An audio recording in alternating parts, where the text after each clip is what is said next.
We here at Autoweek are all about racing. Racing is in our blood. Racing is what drives us. It's what makes us sometimes even skip lunch. It is something that we just can't get enough of. And what you see here, what you're about to see, is the finest, most high-tech race car Autoweek has ever constructed.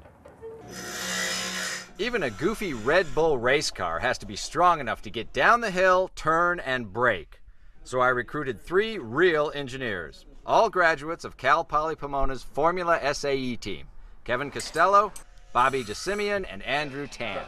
Andrew even gave up his one-car garage to build the car and bought lots of metal shaping tools to make parts. Under the cardboard, we were strong. As you can see, consists of a carbon fiber monocoque. Actually, it's cardboard. It's cardboard fiber monocoque. It's got tires, Michelin PS2, the same ones used by Peugeot at Le Mans. No, they're just wagon wheels. It's got very fast wagon wheels, REO speed wagon wheels, and the brakes are 16-piston Brembo carbon ceramic. They're actually a band brake from a go-kart. But it was a good band. They had a lot of hits, top 20 hits. Anyway, we are still gonna win at the Red Bull Soapbox Race downtown LA. So this is the day before the race. There are a bunch of entries lined up here that have come in, and you really get a sense that we're doomed.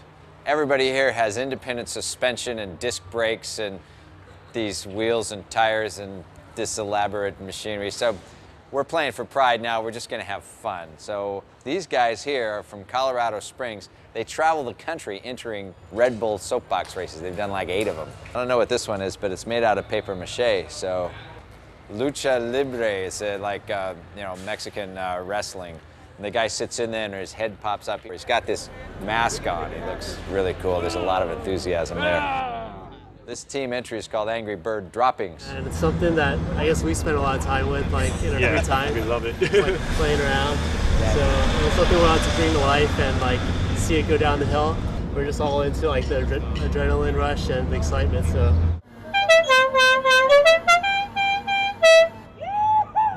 So we found out like 2 days before the race that John Schneider is going to be a guest judge, and he played Bodug on the show. And so Kat told me the news, we were just like, oh! They claim they didn't know that Schneider was a judge. Sure. This is built by 5-axis models. It's, of course, the Wayne's World AMC Pacer. And, of course, Justin Bieber. Beaver. Beaver's funny. Beaver everything. Who doesn't like a beaver? I like to say beaver a lot. That's funny. I don't know that you need to say much more about that. But all of these, of course, will pale in comparison to the A-Team van. In 1972, a crack commando unit was sent to prison by a military court for a crime they didn't commit. These men promptly escaped from a maximum security stockade to the Los Angeles underground. Today, still wanted by the government, they survive as soldiers of fortune. If you have a problem, if no one else can help, and if you can find them, maybe you can hire the A-Team. Yeah, we're doomed. Speed takes a backseat to imagination here. Cultural icons abounded, from the Blues Brothers to I Dream of Jeannie to several variations on gorilla and white trash themes, and even Lady Gaga and her egg. I never did figure out what these guys were talking about, but who doesn't love the Green Army Men?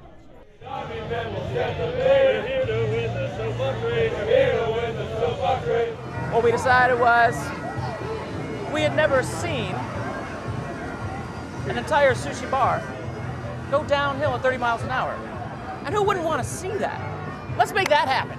And then Red Bull was kind enough to put on this event and make our dreams come true.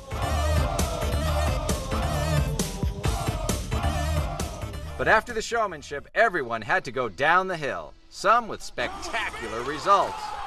Ooh, that had to hurt. Ouch! This guy did well. He ought to try motorcycle sidecar. Gotta be. I love it. Ooh, somebody explain tire slip to these guys. Then, finally, after months of building, engineering, and sit-ups, it was our team's turn, the A-Team. Since showmanship was half of it, I, playing Colonel John Hannibal Smith, played to the crowd. I waved my cigar, gritted my teeth, and did all the jumps took the high bank and realized the car was slowing down. It was like an Andretti at Indy. The cardboard body had busted loose and was actually dragging the car to a stop before the finish line. So I tore the body off, and when that didn't work, I dragged the beast over the line by hand, just like Graham Hill, or at least Nigel Mansell. Glory was ours, or at least our 15 seconds of moderate fame. I'll take that.